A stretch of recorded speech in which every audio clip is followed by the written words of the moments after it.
In this video, we're going to learn how to subtract matrices.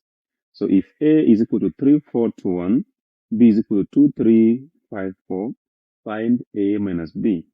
So A minus B will just, we take A, which is 3, 4, 2, 1, and then we subtract B, which is 2, 3, 5, 4.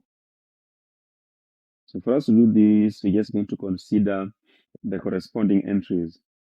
Like in this case, you have 3 minus 2, and then we have 4 minus 3, and then you have 2 minus 5, then you have 1 minus 4. So this is going to be 3 minus 2 is 1, 4 minus 3 is 1, 2 minus 5 is negative 3, 1 minus 4 is negative 3. So it means A minus B is 1, 2, 1, 1, 1, negative 3, negative 3. Thank you for watching. Please subscribe.